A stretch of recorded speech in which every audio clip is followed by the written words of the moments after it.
Next, what we will see is corridors. The reason why people buy Civil 3D, it's actually one of the expensive software compared to our standard AutoCAD, which I think around $1,000 or $2,000 or something. Whereas with Civil 3D, it's quite up. And why people have to spend this amount of money is actually from this point onwards, you will realize it. Because corridors is a game changer.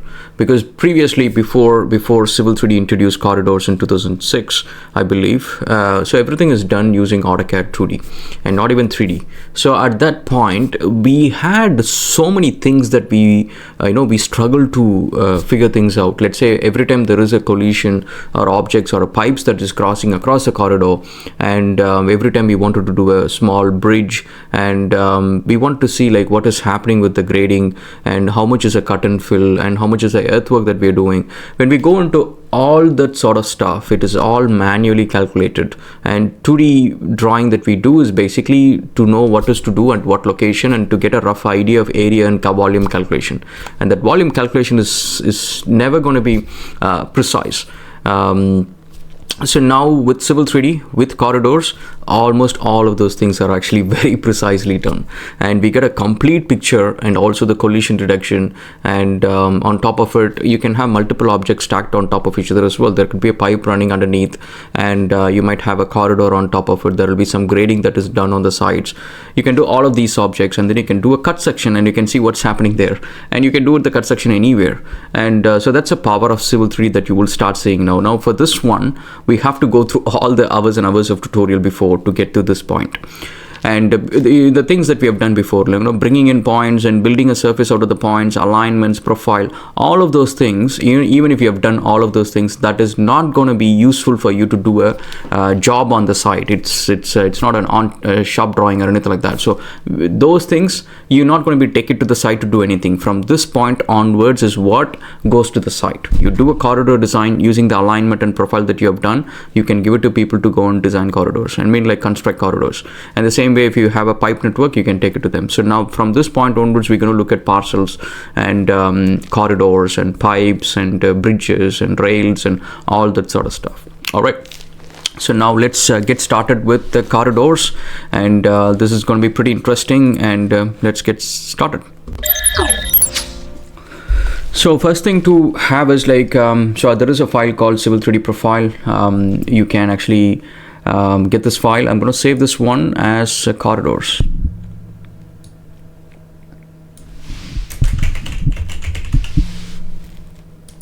Hopefully I've given the correct names. Corridors. Okay.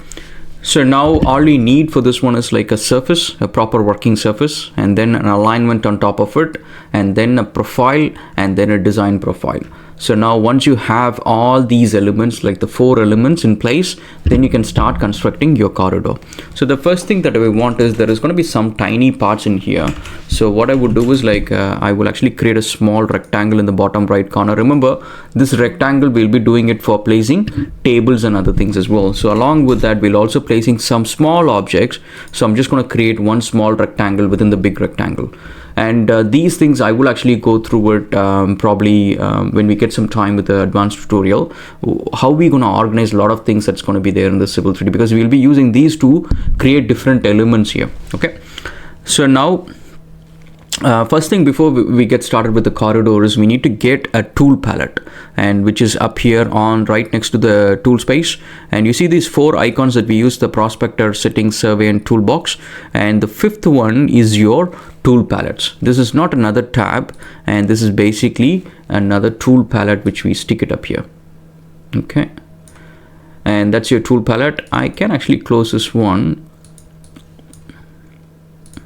All right, so we'll close this one as well. All right, so now this is your tool palette. So now we have to understand, you may not get the exact same tool palette in your country kit or region where you install Civil 3D. But most cases you can actually borrow these things, and you can make your own customized subassemblies. This is called assembly and subassembly. So now what this one is like a predefined a structure to build a road. So I can click on basic assembly. I can go and click here. Now you understand the reason why I created a small box inside a bigger one, because these things are too tiny. If you place it somewhere in the drawing, and you might be struggling to find those things out. So it's best to organize these things, even give it a name and some text underneath, so you don't need to keep clicking on each time and to find where it is used and all. Alright, so now if you see, this is a cross section of your road, and the middle crosshair that you see is called an assembly. This item is called an assembly, not the complete set. Okay, this is an assembly, and these items right next to it are called sub-assemblies. Now what this one does is, like, it gives you all that sort of codes here, and based on that we will be extruding this cross section along this line, this horizontal line, which is an alignment, and then along the targeted design profile line. So it will be traveling, it will be using those things. It will be getting the XY value from the alignment and the Z value from the design profile line. So it will get the XYZ value from these two lines, and then it will execute pretty much the XYZ line will be running in the middle of it, and so the corridor will be executed. All right, let's quickly build a corridor, and then let me quickly show you how to create your own custom corridors from these ones. All right, so now this one has got the center line, and then you see this is your left lane, and this is your right lane, and this is your curb, and so this is like a footpath, and this is your daylights, where we do the cut and fill daylights. Daylights is like a batters, we can call it as batters, or like slopes from your roads on sites. You can see in any elevated corridors, and you will see the people who would have done the slopes. Okay, so to get started, so we have the assembly, so that's a fifth thing to get started with corridors. Now we go to the home tab, and then we click on the drop down for corridors, and then click on corridors. And now in this dialog box, it's going to ask you a few things to be filled out. First is your corridor name.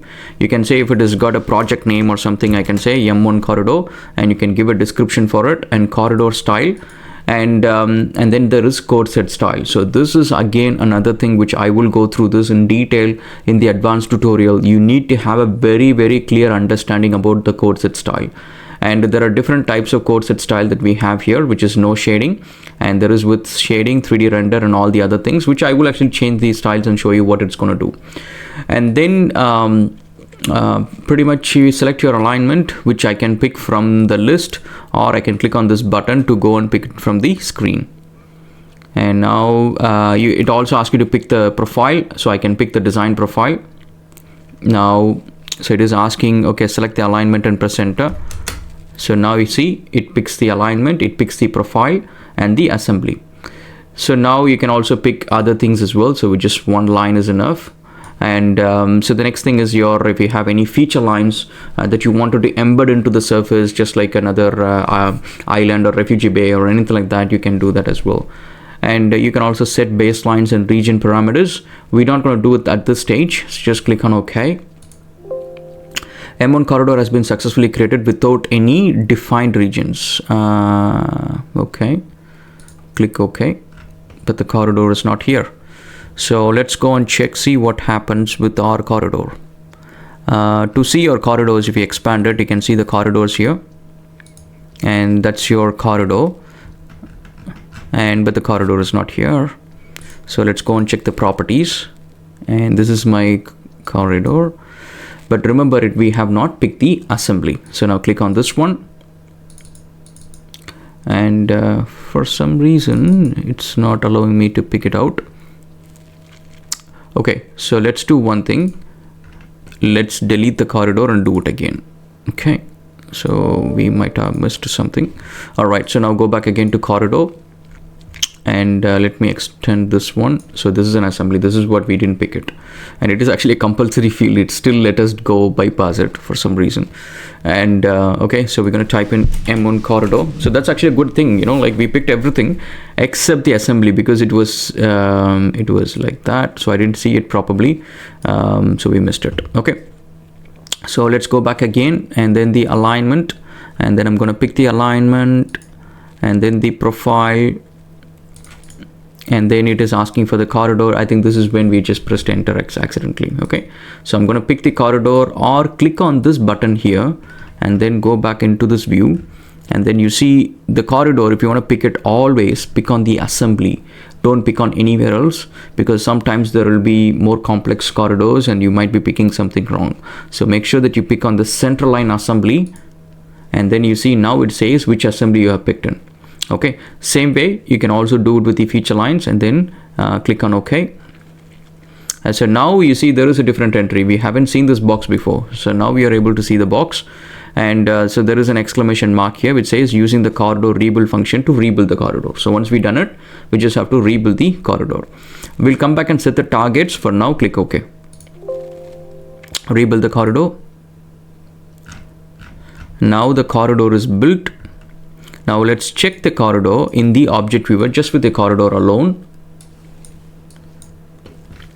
Okay, so now you can see the corridor is just the same cross section that we saw in the assembly, just extruded along a list of all the stations at a frequency. So this is basically the corridor. It's nothing too complex. But one thing that we are missing is, if I select the corridor and the surface, if I go to object viewer, if I go here, you can see the corridor, sometimes the surface is overlapping on the corridor. So that's one thing. Because why it is happening, remember, if I actually go back again to my let me close this one, let me have the profile in view. Okay, now let me go into the corridor. Okay, so I'll keep this one here, right click on object viewer. I forgot to pick the surface, sorry for the mishap. So now let's go here, keep this one aside, and then right click and go to object viewer. So now if I go back here, let me just rotate it, keep it, and then keep it here. So now if you see, the reason why some of these places are actually submerged into the surface is, like you can see, we have a cut and fill. Every time there is a cut like this, this particular area is like, you know, it is actually submerged. The corridor is submerged because the design profile line is underneath the surface. So now once you cut it, then you'll have, because the surface that we have is an existing ground, it's not a design ground. So that is something that we need to fix it as well. So now the next thing what we're going to do is, we don't have batters, you know, we're not having the slopes appear, so the daylights. To do that, I'm going to select my corridor, and then you see a whole bunch of tools that comes up here. So now I go to my corridor properties, and from the corridor properties you see the parameters. You can change the frequency if you want it. You know, right now it is along the this is basically the corridor information, and then along the tangents you want it every 10 meters, and along the baselines, and then along the curves, like how many increments you want it along the curves, which we will see it once we split some regions, and we'll go into the next tutorial. For now, this is okay, but what we are missing is basically the targets. So for that, I'm going to click on set all targets. You can set individual targets. There will be multiple corridors for different regions. You can set individual targets, or you can click on set all targets. So now you see, this is basically our two sides of our lane. So if I expand it, you can see this is the right side, and I think this is the right one, probably the left side maybe. So that's the lane on both sides. So then what we can do is, we can see this is basically the corridor assembly, and the start and end station, and then we have the assembly, and then the side, everything we have set. So what we are missing is basically the daylights that needs to be set. To set those things, you can actually go into offset. Got to go to the tab that says surface, because we're gonna, it's a batter from the corridor edge. We need to go and target the surface so that we can have a fill on the side of it. For that, we can go into the surface tab, and then you can say select the surface for all surface targets. We're going to see surface 1, and so this is basically select a surface for all surface targets, and then we can set this one to surface 1, everything to surface 1. So now that is all set. If we can expand it, we can see it a bit clear. Okay, set all, and then to surface 1. So that has been set. Click OK, and now click OK.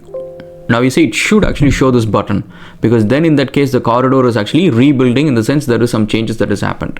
If you set the targets and if it's still not doing it, then something is wrong. So I'm going to click on rebuild corridor. So now you can see the corridor is different.